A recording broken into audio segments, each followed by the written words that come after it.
Hello friends, super magic રસોઈમાં મિત્રો હું આપનું સ્વાગત કરું છું। હવે આપણે ઉનાળો ચાલુ થઈ ગયો છે અને ફૂલ ગરમી ચાલુ થઈ ગઈ છે, તો આ ટાઈમમાં આપણને વરિયાળીનું શરબત ખૂબ જરૂરી છે, કેમ કે શરીરને ખૂબ તાજગી આપે છે। તો આ શરબત આપણે ચાસણી બનાવ્યા વગર ઇન્સ્ટન્ટ આપણે એકદમ હેલ્ધી શરબત બનશે, કોઈ પણ જાતની ઝંઝટ વગર। તો ચોક્કસ તમને આ વિડીયો ગમશે મિત્રો। ગમે તો લાઈક કરજો, શેર કરજો અને સબસ્ક્રાઈબ કરવાનું તો ભૂલતા જ નહીં। અને મિત્રો બાજુમાં રહેલ બેલ આઇકનને પણ પ્રેસ કરજો, જેથી કરીને લેટેસ્ટ વિડીયોની માહિતી તમને ડેઈલી મળતી રહે। તો હવે આપણે આ શરબતને ચાસણી કરવાની કે કોઈ બીજી ઝંઝટ કરવાની નથી। ખાલી આપણે આ આગળ હું તમને બતાવું કે ઇન્ગ્રેડિયન્ટમાં મેં 100 ગ્રામ વરિયાળી લીધી છે, જે 1 વાટકી છે। એની સામે આપણે 300 ગ્રામ સાકર લીધી છે। તમે ખાંડ પણ લઈ શકો છો, પણ જે ઠંડક આપે છે ને સાકર એ ખાંડ નથી આપતી, એટલે ખાસ તમારે સાકર જ વાપરવાની। 3 દાણા એલચી લીધા છે, 4 થી 5 દાણા મેં મરીના લીધા છે। તો આપણે પહેલાં તો આ વરિયાળી સેજ મોઇશ્ચર હોય છે, કેમ કે એટલો તો પીસવામાં થોડો પ્રોબ્લેમ થાય ને, એટલા માટે આપણે ગેસ ઓન કરી અને લાઇટ એવી વરિયાળી શેકી લઈએ। આ રીતે ગેસ ઓન કરી અને ગેસની ફ્લેમ આપણે સ્લો રાખશું, અને આ રીતે આપણે વરિયાળીને પેનમાં નાખી એકાદ મિનિટ જ ખાલી આપણે જરાક કલર ચેન્જ નથી કરવાનો, પણ આ રીતે જ આપણે એને મોઇશ્ચર જ ખાલી દૂર કરવાનું છે। તો આપણે વરિયાળી શેકાઈ ગઈ છે સ્લો ફ્લેમ ઉપર અને સરસ એવી ક્રન્ચી થઈ ગઈ છે, તો એને આપણે થોડીક ઠંડી કરી લેશું। હવે આપણે આ વરિયાળીને પીસવાની છે, એના માટે મિક્સર જાર લેશું અને એમાં વરિયાળી નાખી દેશું ઠંડી થઈ ગઈ પછી। અને હવે આ 100 ગ્રામ વરિયાળી છે, તો એની સામે આપણે 300 ગ્રામ સાકર છે ને એ પણ નાખી દઈએ, અને 3 દાણા આપણે એલચીના નાખી દઈએ, અને 4 થી 5 આપણે મરી નાખી દઈએ। આને આપણે ફાઇન પીસી લઈએ। તો આ રીતે જો આપણે ફાઇન પાવડર કરી લીધો છે, હવે આને આપણે ચાળી લઈએ, એટલે કાંઈ પણ જે કણી કે રહ્યું હોય ને એ આવી જાય।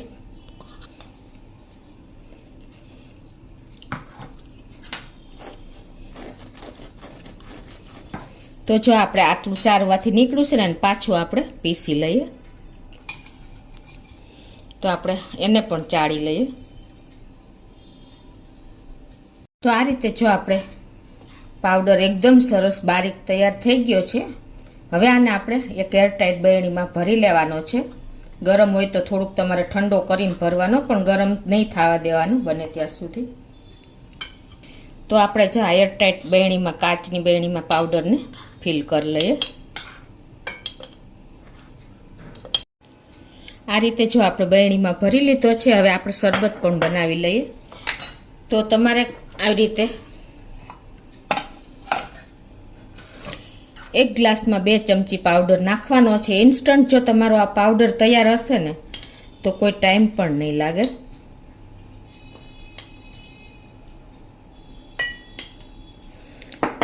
અને હવે એમાં આપણે એકદમ ચીલ્ડ પાણી નાખી દેશું।